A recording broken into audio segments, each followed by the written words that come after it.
Hello everyone, কেমন আছো তোমরা সবাই? আশা করছি তোমরা অনেক ভালো আছো আর আমরাও অনেক ভালো আছি। তো আজ তোমাদের সাথে শেয়ার করব আয়ান্স তার দাদানের সাথে কেমনভাবে সময়টা কাটাচ্ছে। তো দেখো, সকালে ঘুম থেকে উঠেই তার দাদানের সাথে ঘুরতে বেরিয়ে গেছে, আবার দোকান থেকে জিনিসও নিয়ে আসছে। আর বাবা ওর সাথে দেখো বেশ খুশি কিন্তু। তো দেখতেই পাচ্ছ, হাতে আবার জিনিসটা ধরেও রেখেছে, ছাড়ার কোনো নামই নেই।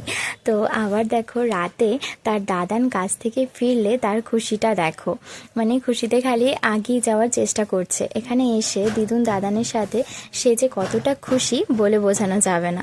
সবার ভালোবাসা আদরে আর তার খুশিতে তার শরীরটা এখন অনেকটাই ভালো আছে। জানো তো, আমার মা চলে আসার পর, মানে আমার মা ওখানে 3 মাস ছিল, তো তারপর চলে আসার পর ও কিন্তু কিছুদিন পর পরই অসুস্থ হয়ে পড়তো। বুঝতে পারতাম না, হয়তো সে তার দিদুনকে মিস করতো, আর বাচ্চারা তো বলে বোঝাতে পারে না, তাই হয়তো অসুস্থ হয়ে পড়তো। যাই হোক, ওর খুশিতেই আমরা সবাই খুশি। এই সময়গুলো আমি স্মৃতি করে রেখে দিতে চাই। জানি আমার সোনা আস্তে আস্তে বড় হয়ে যাচ্ছে, আর তার দাদান দিদুনের সাথে কাটানোর সময়গুলো আস্তে আস্তে উধাও হয়ে যাবে।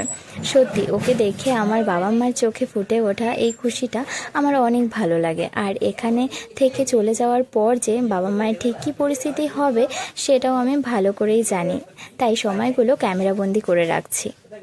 আয়ান্স যখন বড় হবে তখন তাকে আমি এই সময়গুলো দেখাবো যে তার প্রিয়জনেরা তাকে পেয়ে কতটা খুশি হয়ে উঠেছিল। আর তাছাড়া এই জন্যই তো আমার ব্লগ করা, আমার সোনার এই মিষ্টি মধুর স্মৃতিগুলো ধরে রাখার জন্য। যাই হোক, আজকে অনেক কথাই বলে ফেললাম। তো তখন আমরা কিন্তু সবাই শুয়ে পড়েছি। সেই সময় বাবা এসেছে, আর বাইরে থেকে সাইকেলের বেল শুনেই আরেকজনের নাচানাচি শুরু। তাই বাবাও দেখো হাত পা ধুয়ে ঘরে চলে এসেছে, ওকে একটু কোলে নিল। আর তাছাড়াও ওকে কিন্তু প্রত্যেক দিন রাত্রেই বাবা মানে যখন আসে কাজ থেকে তখনই ওকে নিয়ে একটু টাইম কাটায়, আর ও বাবার সাথে খুবই খুশি হয়। আর দেখো, এখন বাবার কোলে উঠে বাইরে যাওয়ার জন্য ঠেলছে, কারণ বাবা সকালে ওকে ঘুরতে নিয়ে যায়। ও এই টাইমগুলোকে অনেকটাই পছন্দ করে। আর তখন জানো তো, আমরা হাত পারলেও আমাদের কাছে আর আসতে চায় না। দেখো, বাবাকে কিন্তু অনেক ভালোভাবেই দেখছে।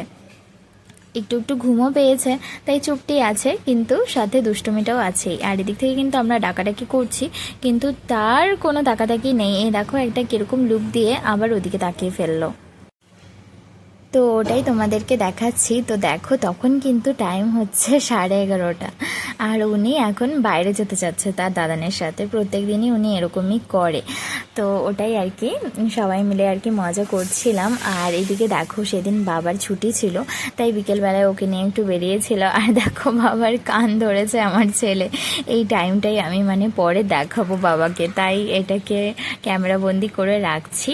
এই স্মৃতিগুলাই সব না থেকে যাবে। দেখো বাবার সাথে ঠিক কেমন করছে, অনেকটাই ভালোবাসে কিন্তু দাদুন দিদুনকে।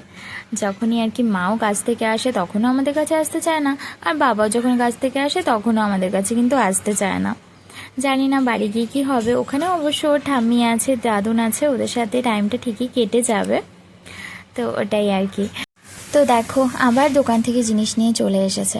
তো এখন তো খেতে পারে না, তাই আনছে, পরে যে কী করবে জানি না। তো আজকের ব্লগটি এখানেই শেষ করছি, আজকের মতোটা।